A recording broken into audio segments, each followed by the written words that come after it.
IP crossovers is something that happens quite often in different forms of media, and Five Nights at Freddy's is no exception. We've seen classics such as Five Nights at Sonic's and Five Nights at Wario's. However, I'm sure you can think of many other crossovers this massive genre has. I've recently learned about a FNAF game that has a crossover with another massive horror piece of media, and I'm very excited to share with you my experience with said game today. This game is very cool and incredibly difficult, so strap in and join me today as we dive into the world of SCP the Endurance.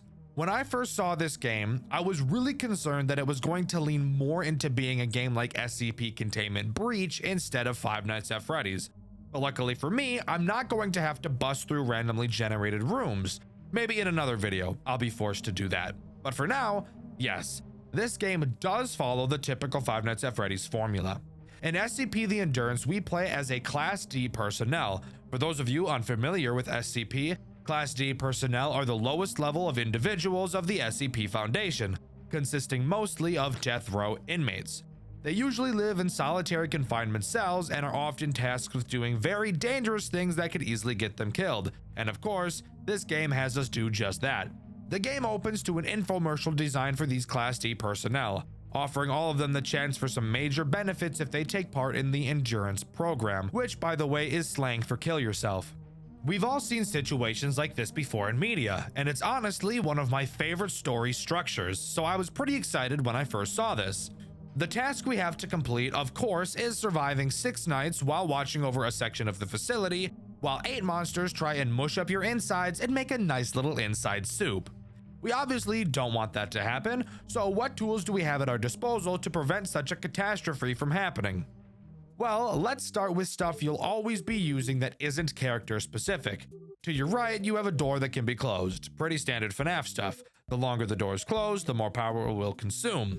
In front of you, there is a hallway that you can flash, exactly like FNAF 2, except this time around, when something is in the hallway, the most ear-grating PTSD-inducing sound of all time doesn't play.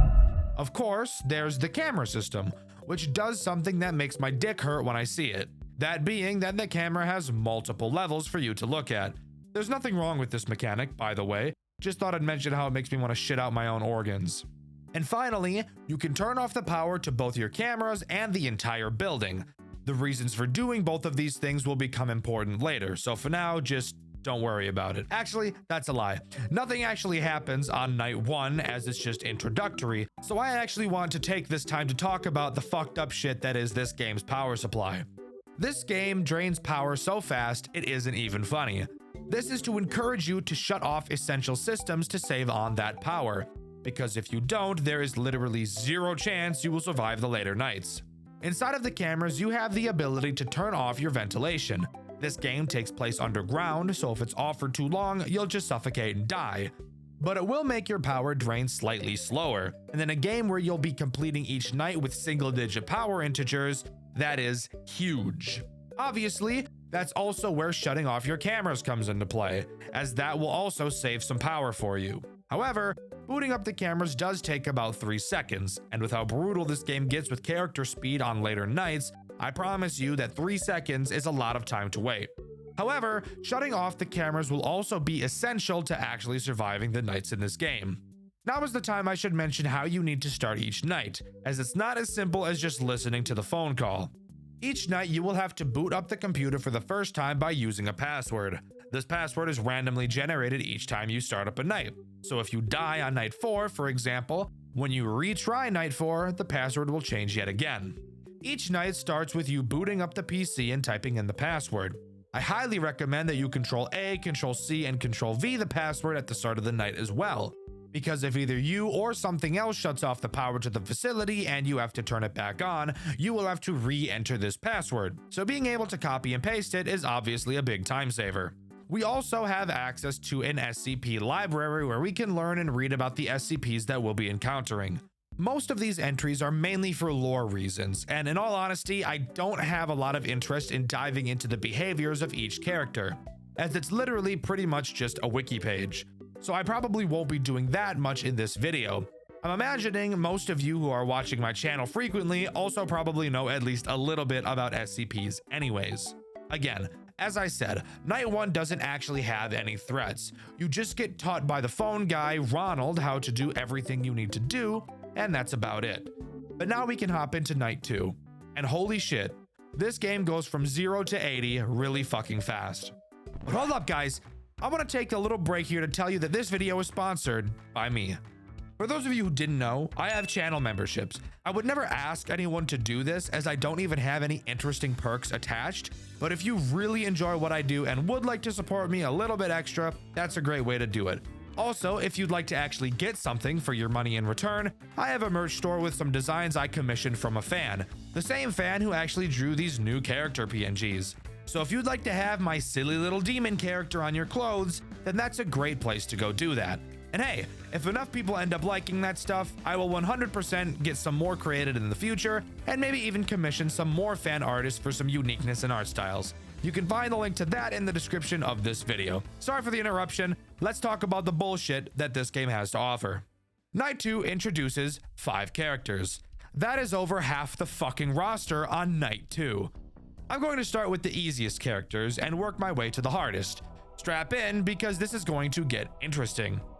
By far, the easiest character to deal with in my opinion is SCP-860-2, who I will just be referring to as SCP-860. 860 is the only character that uses your door. It will appear outside of the door far away in the trees. Which, by the way, side note, I don't really know why there are trees outside of this door. We are underground, but whatever. Throughout the night, it will approach your door until it is right up next to it. When it is, all you have to do is close the door and wait to hear it run away. If this door is closed for too long, the power to the building will be shut off and you will have to completely reboot, re-entering the password to the computer and all.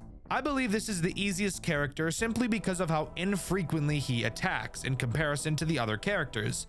You may see him 5 or 6 times a night, which is a godsend compared to some of the other assholes we'll be talking about in a bit.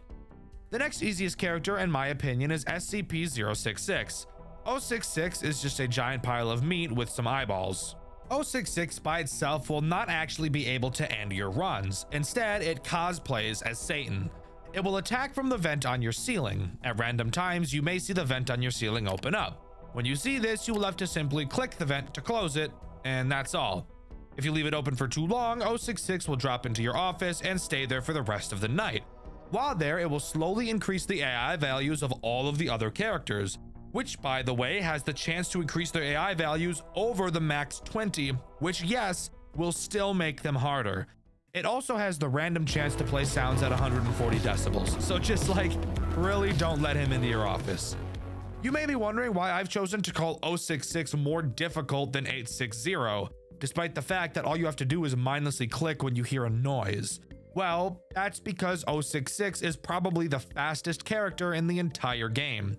On later nights, you will have less than 2 seconds to react and close the vent. And of course, it itself doesn't kill you. The ramping AI of the other characters probably will. Of course, that's unless you're Frogger and beat the 820 mode with 066 in the office the entire night. That guy's a madman. Next, we'll talk about SCP-096, arguably one of the most popular SCPs of all time. SCP-096 has the chance to spawn literally anywhere in the entire building, whether that be on any of the cameras or even directly in your office. Wherever it happens to be, all you have to do is stop looking at it. If it's in your office, flip up and down the camera quickly. If it's in the camera, either switch cameras or pull the camera down. While yes, 096 is not a problem by itself, it's in combination with how hectic and stressful the rest of the game gets, which is the reason I think 096 is as annoying and difficult as it is. SCP-106 is the next degenerate I'd like to talk about. This is the pocket dimension asshole, by the way, if you were curious. Occasionally, you will both hear and see 106 in your office. When you do, you'll have to put on the mask. Oh yeah, you have a mask, by the way. I know I forgot to mention that. I just wanted to keep you on your toes. And I totally didn't just forget it existed until I started talking about 106. So shut up. If you don't put the mask on fast enough, it appears one of 2 things could happen, I think. Maybe it's every time, but I've seen this not happen to some people on deaths to 106 multiple times. When you become caught by 106, it has a chance to teleport you to a pocket dimension. We're in the fucking guy that we're in the guy that does fucking genjutsu, aren't we? Oh my. What the fuck? What? Yo! This is sick as fuck. Oh, he dead. Oh, he dead. Where the game is put into a 3D environment where you have to complete some parkour across some rocks to escape. If you do manage to escape, then congrats, you get to continue the night. But of course, chances are you'll have spent too long in the pocket dimension that you'll probably die upon coming back. This pocket dimension also has some interesting secrets by itself, but I'll be talking about that a bit later in the video. Sitting there doing nothing in the mask is obviously not something you're going to want to be doing while being ass pounded by 7 other characters. So that puts 106 pretty high up on the difficulty chart in my eyes. SCP-173 is by far the most grueling and annoying character in this entire game. He acts as this game's main reason for using the cameras, which also really sucks because in most cases you'd prefer to have your cameras off just because of how horrifically quickly the power drains. 173 will slowly move throughout the building until it gets to your vent. You may notice to your left a giant vent is open on the wall. Yeah, if he gets there, you're dead. So, how do you stop him? Well, by staring at him on the cameras, of course. 173 has this super awesome and totally not penis tearing attribute where it will never move backwards and only forwards. So you really have to make sure you have your eyes on this thing the entire night. However, I should mention that once 173 gets to your office, that it's not an immediate game over. Oh, hey, I'm not blinking. I am not blinking and I'm looking right at you. Looking right at you. There's actually 2 phases it will have to get through before it can slither inside of you like one of those parasites that will swim up your urethra if you piss in a gross lake. I don't know. In true 173 fashion, if you're looking at him, he won't move. But if you open the cameras, turn to the side to deal with 860 and the door, or anything else that blocks your view of 173, it will move through its phases before blowing up your anus. Again, 173 is easily the most difficult character throughout this entire game, only being rivaled by one other asshole who we'll talk about later. But for now, if you can deal with all of that bullshit combined, you will successfully beat Night 2. Yeah? Did you forget we were only talking about Night 2? Yeah, there's still 4 more of these, so strap in. Night 3 introduces one new threat. Nah, I'm just fucking with you. It introduces the remaining 3 because fuck you. Those characters being SCP-049, SCP-1048, and SCP-079. Only one of these characters is actually a big issue, so let's talk about the less annoying 2 first. Let's start with what I feel is the easiest to deal with of these 3, SCP-1048. It's just a teddy bear. But a teddy bear that can move, to be fair. It takes advantage of your hallway. Appearing in it throughout the night, it will try to enter your office and murder the shit out of you. All you have to do is keep your flashlight on him to push him backwards. Not hard at all, just another power waster of a character. SCP-049 is the Plague Doctor, and I honestly wish I had the plague while playing this game so that I had a good excuse to just kill myself rather than continuing. 049 makes use of the 2 lockable doors on the bottom layer of the cameras. You can only lock one of these doors at a time, and thankfully doing so doesn't waste any power, and they don't unlock if the PC is shut off. If you see 049 at either door, simply lock it and it'll be no problem. The actual difficulty of 049 just comes in the likelihood that you will forget he even exists, and only remember once you find him in your office. And finally, the second most difficult character in SCP the Endurance is SCP-079. This guy is just a little quirky fella, really. He's just a bored little guy that really wants to play tic-tac-toe with you. What is this?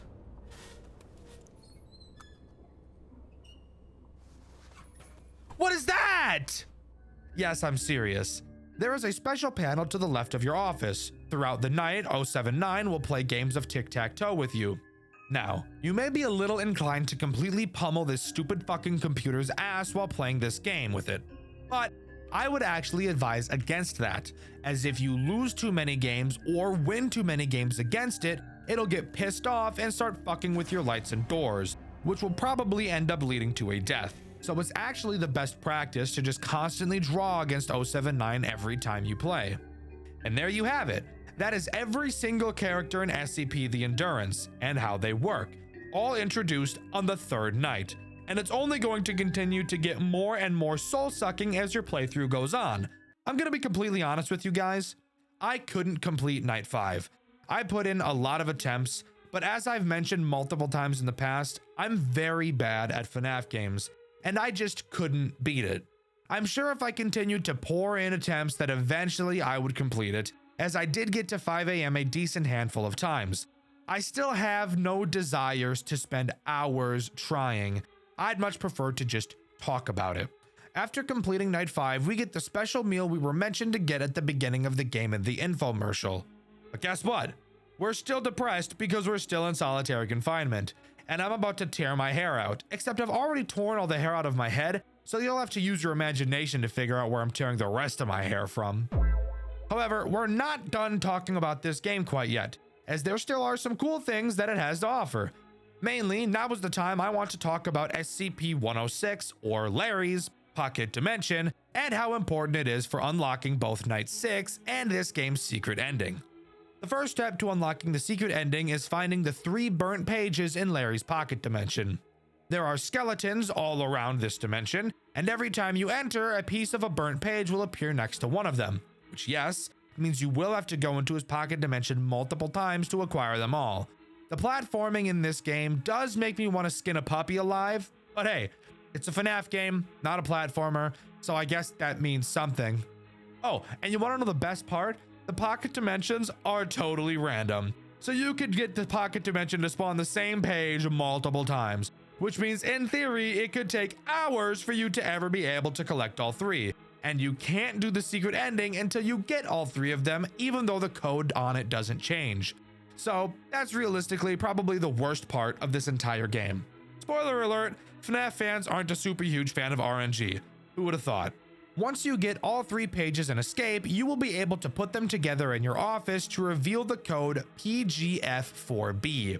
Typing this code into the computer instead of the one on the sticky notes will unlock Night 6.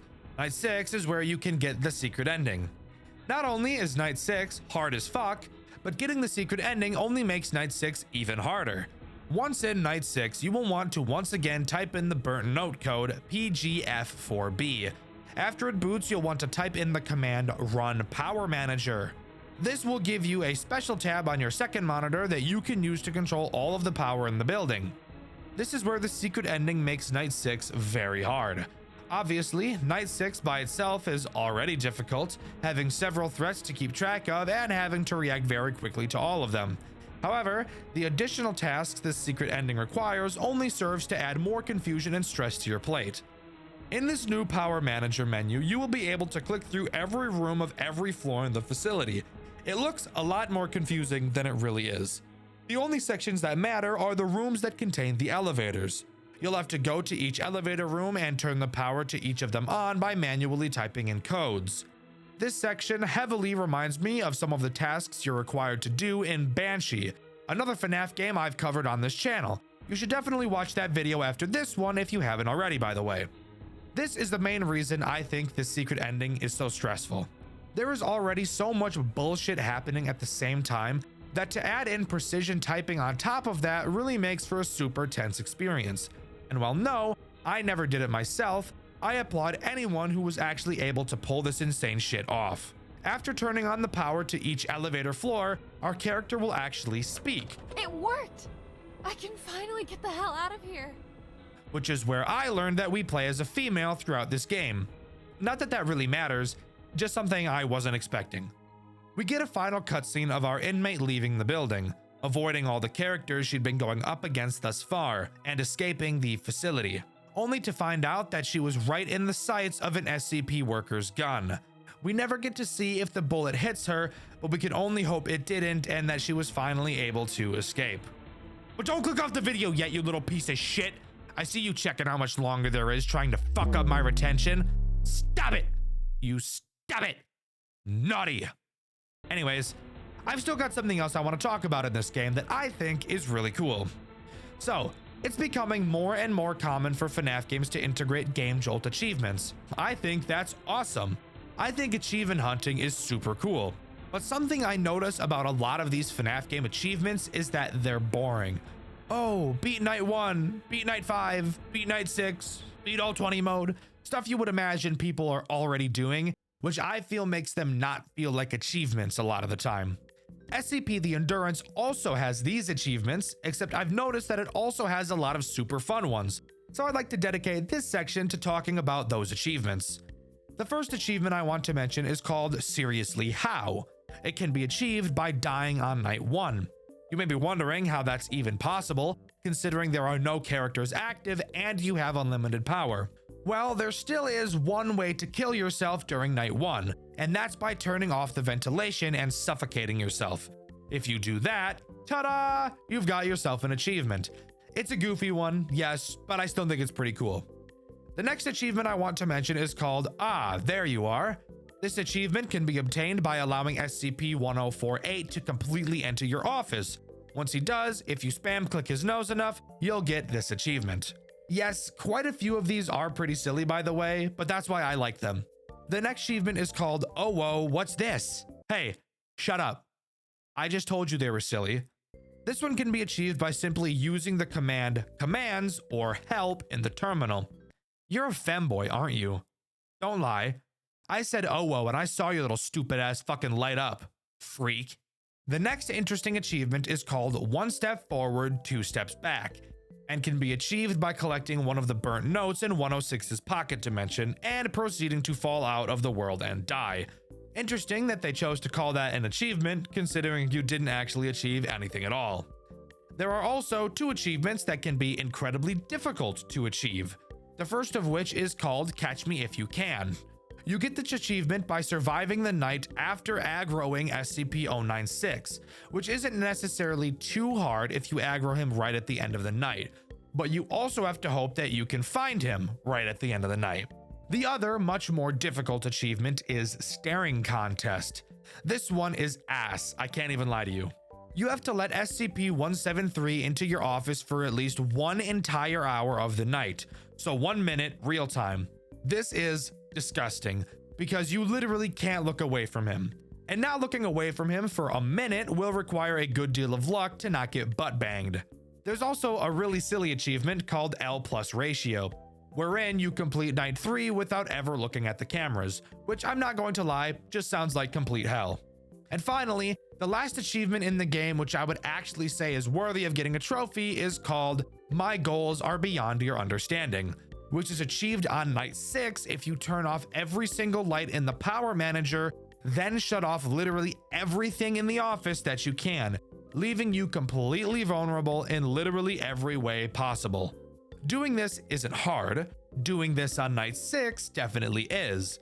But as far as I'm aware, that's all SCP the Endurance has to offer. Overall, I think this game is incredibly solid. It was in development by one person for over 8 years, and I think it turned out great. Yes, it's really hard. Yes, I think the burnt notes being RNG is bullshit. And yes, I think the game giving you little to no hints for anything in the game is pretty ass. Overall, I still think this experience was a good one. I think this is probably one of the most high quality FNAF games I've seen in terms of how much dedication was poured into it, and I highly recommend you guys go and give it a try.